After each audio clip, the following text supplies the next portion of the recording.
Au cas de vérité, bonjour Guillaume Daré. Bonjour. Vous recevez ce matin Florian Philippot que j'aperçois. Oui, absolument, Florian Philippot, qui a été pendant des années le plus proche conseiller de Marine Le Pen. Et bien désormais, il a sa propre boutique, Les Patriotes.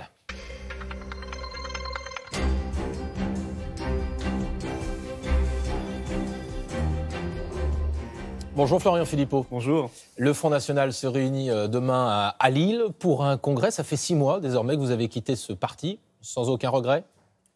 Ah non, vraiment sans aucun regret. Moi, j'ai toujours un regret quand je pense aux militants, aux personnes qui sont restées là-bas, qui y sont peut-être encore et qui voient le désastre. Voilà. Alors justement, c'est un congrès qui se veut celui de la refondation. Vous qui avez été au cœur de cette machine-là, comment est-ce que vous analysez les choses? On voit bien que c'est lugubre. C'est lugubre là-bas. C'est pas un congrès de refondation, c'est un congrès de liquidation. C'est-à-dire?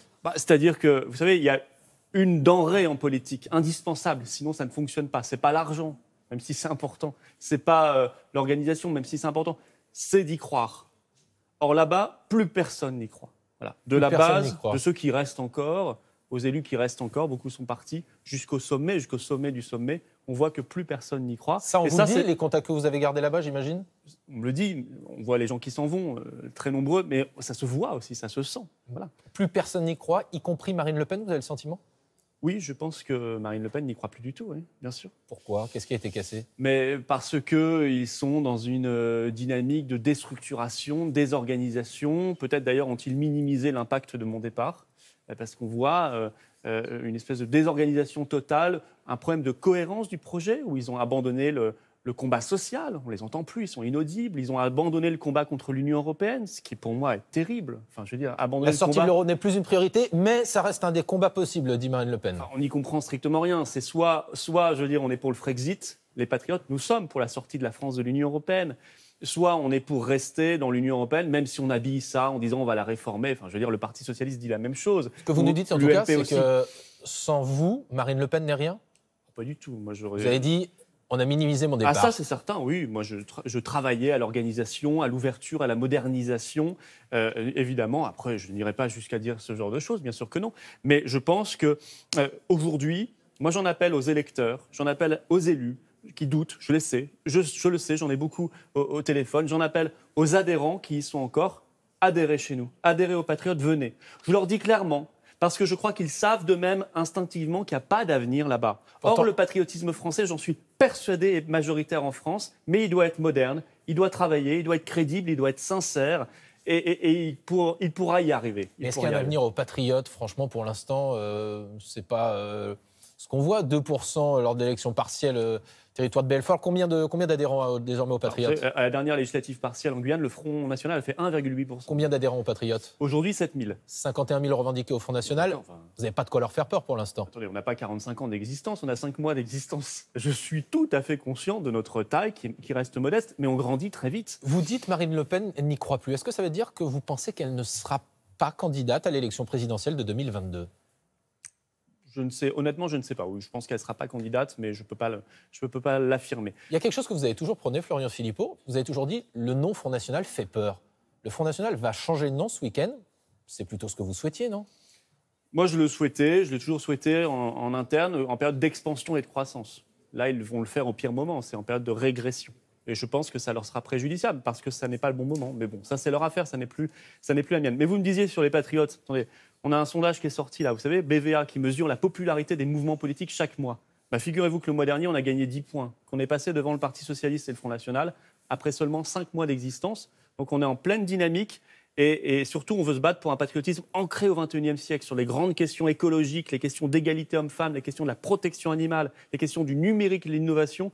On ne veut pas être un vieux patriotisme qui ne sert à rien, qui figé. On veut être un patriotisme d'avenir, d'allant, qui puisse indiquer un chemin positif aux Français. Jean-Marie Le Pen dit qu'il a pitié, je cite, pour sa fille. C'est un sentiment que vous partagez? Non, moi je n'entre pas dans des considérations personnelles. Je fais une analyse politique, de la responsable politique. Je ne m'intéresse pas aux hommes et aux femmes.